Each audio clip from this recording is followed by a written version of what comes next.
Boy, do I love getting to do videos where I get to talk about Dave Ramsey. So once again, this has come up as a topic that I get to talk about here inside of today's video here. And it's about Dave Ramsey's opinion on debt. Now, I know a lot of people inside of the ag industry, just because of church and things like that, right? We went through the Dave Ramsey program and stuff like that. I've done that as well. But he has ultimately painted a certain type of picture on debt, and that is that debt is bad. Well, I'm here to honestly challenge everything that he has said and talk about two key differences in the type of debt that you're taking on and how they ultimately impact your operation. So let's get to it. So the first thing I want to cover here, guys, is that there's essentially two different types of debt, and those types are good debt and bad debt. But the reality is, if you don't know how to properly manage all of your debt, then every type of debt you take on is going to be bad debt. It doesn't matter. Even if you have a good asset that's giving you a positive ROI every single year, if you're not managing your debt properly, it's a guarantee that you eventually eat away all the equity on your balance sheet, and you probably will go out of business. May not be this year, may not be by 2030, but surely at some point that road is going to end because you're not managing your balance sheet correctly. And that ultimately comes because a majority of family farms inside of this industry don't understand how their balance sheet actually works. They don't understand how the balance sheet works, how it talks to the cash flow, how those two documents, extremely critical pieces of information in every decision that you make for your operation, work together. Most people, they're not even doing them, but even if they did, they don't have the education or knowledge there to really understand how they're structured and why they're structured the way that they are, like the balance sheet, for example, here. And so if you don't have those two things in place there, it's going to be really hard to manage your debt effectively. And ultimately, that's where I go back to, if you're not doing it properly and managing it properly, every piece of debt that you take on is going to be bad debt. So let's first start off talking about bad debt. What is it? Well, for a majority of people inside of the ag industry, bad debt is going to be debt that is put on your balance sheet that you ultimately didn't choose to be put there. And what I'm talking about is debt that exists because of losses. Now, we've seen this happen every single year. Even when I was in the bank there's always going to be 10, 20, maybe 30 customers in the really bad years that are coming in because their operating line of credit is still maxed out and they got expenses they need to pay for the next crop year, right? And the reason is because their losses are still sitting on that operating line of credit, which is why obviously they're tapped out and everything here. And that's where we would have to go start looking at other assets that they had, whether it be equipment, buildings, farm real estate, for example, there, and look at what we could take as additional collateral there in order to term out those losses and also make sure it works with their cash flow so they can actually make that payment back. Now, there's a couple really bad things though about this. Is like, when you really think about this, if you lose 300 grand in 1 year, most bankers today, they're not going to want your equipment. They're not going to want your buildings. And the reason for that is because it's not a good, stable value as far as like collateral goes for them. But also too, it doesn't work with most farmers' cash flows either, because they can only term out a loan against a piece of equipment, for example, for 5 to 7 years. Now, each bank is a little bit different, but typically it falls in that 3 to 7 year window there. And ultimately, if you can't afford that payment, that $300,000 payment on a 5 to 7 year term, if you can't afford that on your cash flow, well, now we have to move down the balance sheet and go down to your real estate. And real estate, it seems like a massive win for everybody, because you as the farmer now, you get to term out your losses over a 20-year period. But think about this though. Think about the principle in running your business. If you lose 300 grand in 1 year, is it really a good habit or a good idea to start, and it truly is kind of a habit there, to start forming this habit where you lose 300 grand in 1 year and now all of a sudden you're fine with paying off that loss over a 20-year period? Like, that doesn't make sense. That is not good business strategy there. You will not win long term, right? And if you can't figure out how to pay off that loss in the next year or two, you're going to be in a very tough position long term. And ultimately, I'm sorry to be the one to tell you this, but your business isn't going to be around for the next generation. That's a guarantee, right? But ultimately, though, we've made this just a common practice inside of the industry, and I've never been in agreement with it, because when you think about this, your lack of strategy, maybe your lack of organization with your finances or whatever, caused you to not plan properly for the prior year, which resulted in ultimately you having $300,000 in losses. Yes, I know there could be weather, there could be all these outside factors. At the end of the day, did you have your numbers structured or not? Right? Were you actually going back to your numbers with every decision you were making? Or did you put your balance sheet together, an annual cash flow at the beginning of the year, get your operating line of credit renewed, and then never look at them again? That's what's happening inside the industry today. It's what a majority of people are doing, which is why when you look at their balance sheet, you could literally go through all their liabilities and write down which ones are bad debt, meaning it came from losses from careless or bad decisions or lack of discipline or whatever that is in the prior years that resulted in that family farm losing $300,000. But again, to the bank though, the bank saying, no, this is fine. We can just term it out against your real estate. The bank is going to be fine with that because one, from a cash flow perspective, it works. But from a bank side of things, like looking at their incentives, they're de-risking their position inside of your operation because real estate sitting on your balance sheet is the strongest store of value, the thing that's going to hold its value the most and that they could sell in an instant if they needed to, out of every asset on your balance sheet. So the banks are going to want that, and they will want as much as you will give them because it's a home run for them, right? They get to loan out the money, they get to earn the interest, and then guess what? In the event that you don't pay back, they have a solid asset that they know they will be able to sell very quickly and get all of their money back, which is why banks are pushing for this. But if you're not structured and organizing your numbers there, and you don't know how the bank is using your balance sheet to make decisions to protect their incentives, you're going to be at 100% risk of getting taken advantage of. And I've seen it happen time and time again, and it's going to continue happening until people get structured and organized with their finances and have these things put together here. But when you look at your balance sheet though, again, going back to what is bad debt there, when Dave Ramsey says don't take on any debt, I would be more specific and say don't take on any bad debt. If you lose a ton of money in 1 year, you need to give yourself 1 or 2 years to pay that back. Now, is that realistic? Maybe yes, maybe no, but all I know that is from my experiences and like Legacy Farmer, for example, if I lost that amount of money in 1 year, I'm damn sure not terming it out over 20 years. Like think about that. That's nonsense. It does not make any sense. Your business model is broken if you lose a substantial amount of money in 1 year and the only way that you can afford to pay it off is over the next 20 years, that's a problem, right? So it either means you have to change something drastically inside of the farm operation, or maybe the farm operation is capped. It's just going to be what it's going to be. And you need to start building additional sources of income that run alongside the operation to get this bad debt taken care of a lot faster, right? But a majority of people, man, 20 years goes by.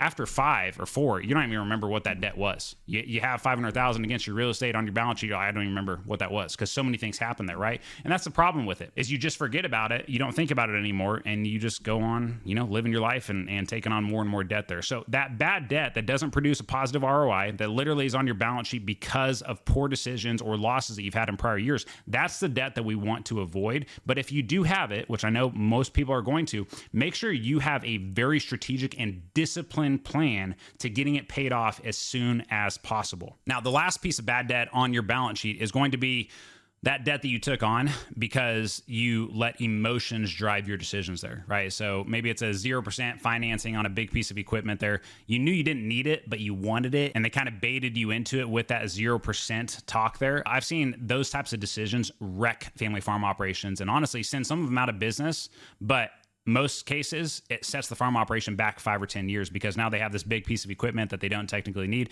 doesn't support on their cash flow. They didn't look at their cash flow before they bought it. They just got the yes or the approval back from the equipment dealer or whatever that is, and they bought the piece of equipment, right? And they could justify it in their mind because they're going to be more efficient. They're going to make up on it on a cost per acre, basis on that side, and they get to write it off for tax planning. Guys, it's careless. I've seen that type of decision sink family farm operations, or like I said, set them back 5 or 10 years. And that's another situation that we run into all the time. So if your emotions are leading any big debt that you're taking on, that's bad debt, my friend. I'm sorry. Okay, so if everything I'm talking about up to this point in the video sounds like you, then I know that you have problems. This isn't me just, pulling it out of my rear end. I've seen this happen hundreds of times. We've talked to thousands of family farms on phone calls and stuff like that over the past 5 or 6 years. I know this is happening. So if you want to get it solved, click the link below, sign up for my free training where I'm going to take you through our Legacy Farmer proven system that will show you exactly how to solve this and start managing your debt correctly. All right, so now let's talk about good debt and really what is good debt. Now, this is where if you are properly managing all the debt on your balance sheet, then a majority of the debt that you do have is going to be good debt, because if you have your numbers structured and organized, and every time you're looking at taking on a new loan or making a new investment or anything like that, you're automatically going back to your balance sheet and cash flow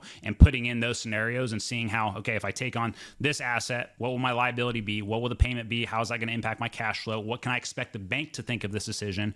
And things like that, right? You're just more well-rounded at that point, and and you've thought through all the different variables that are coming into that decision.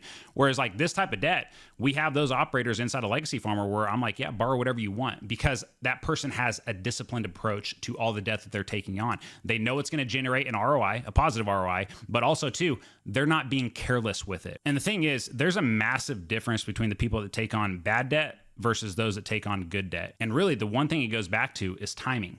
You see, people that have to take on bad debt, they don't have a choice. And most of the time, they need that debt to be taken on as soon as possible because they got bills to pay or whatever that is there. But with the successful operators that are taking on good debt, there's time and there's patience, right? And that's two drastically different people there. And it's two drastically different scenarios there where, again, if we have a customer inside a legacy farmer that wants to buy a $2 million piece of ground and they come to us and they have the entire plan laid out, they've updated all their numbers inside of our software farmer metrics, they've thought through every scenario, they've thought through how the conversation is going to go with their banker, they've thought through tax planning and things like that, because our system gives them the ability to do all these things there.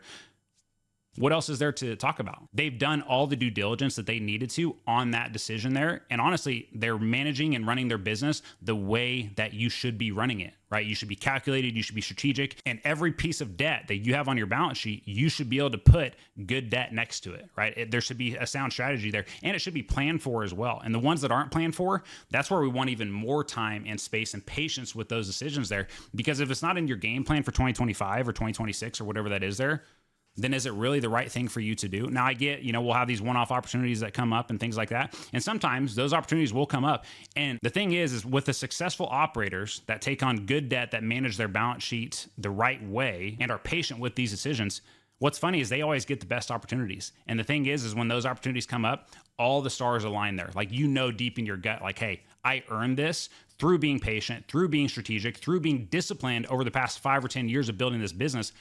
And all of a sudden, God presents these opportunities to me to where all the stars align. I'm in a perfect cash flow position. The balance sheet looks great. It's a home run, right? And so the thing is, though, is that if you're not in a good financial position, you haven't been managing your debt properly, and you're just careless with all your decisions, you're not going to get any of those opportunities. And even if you did, you're not going to be able to move fast enough because you don't have structure and organization. And it's going to take a lot more convincing with your bank to even let you, get the loan for that piece of ground or whatever it is anyway. So that's where there's just a lot of separation between the people that take on bad debt and the operators that take on good debt there. They're much more structured. They're more organized. They're more strategic. They have a game plan every single year. And if an opportunity does come up, they're going to be able to move on it very quickly. And it's just, that's what separates the successful people from the not successful people inside of this industry. So at the end of the day, my friend, going back to Dave Ramsey and things like that, if you are taking on bad debt because of bad decisions that you made, losses, buying stuff because of emotions or whatever that is there, or buying things that you really don't need in that moment there, yeah, I'm obviously going to oppose that. But if you're in a position where you know how to manage your debt and your balance sheet properly, and you're strategic, calculated in every decision that you do make, that's good debt. Take it on. Because the goal inside of this industry isn't no debt. It's smart debt, right? And those are two, again, drastically different distinctions there that I like to make as well. But at the end of the day, my friends, I have never talked to one big operation, right, that's got millions and millions of dollars in revenue, maybe a team of 10 to 20 people there, that got their debt free, right? Or that is still currently debt free. A majority of them, yeah, they have a lot of assets on their balance sheet. They have a ton of equity, but they all have debt, because when you know how to manage debt properly, it's a massive asset for you. I know it's on your balance sheet as a liability, but when it's managed properly, it's just going to give you so much more opportunity to grow so much faster, scale things, and just get you where you want to be for your family farm operation. So for those of you that have taken on bad debt, or are currently still taking on bad debt, I want you guys to actually perform this exercise. And even if you have just good debt on your balance sheet, I still think it'd be beneficial for you to do it as well. But go through your balance sheet and go line item by line item on all of the loans that you have. And I literally want you to write G by the ones that are good debt and B by the ones that are bad debt there, and really rate yourself. What type of decisions have I made there? Am I actually running my balance sheet and my operation the right way? Because that's going to tell a massive, massive story there. And it's something that we do with a lot of the customers that come into Legacy Farmer, because it just tells a story around who we're working with. And at the foundational level here, the biggest thing that needs to change for people is their behaviors, right? Because your behaviors shape your patterns. And this is why we get people into this endless cycle of just taking on bad debt after bad debt, because there's no actual change in behavior.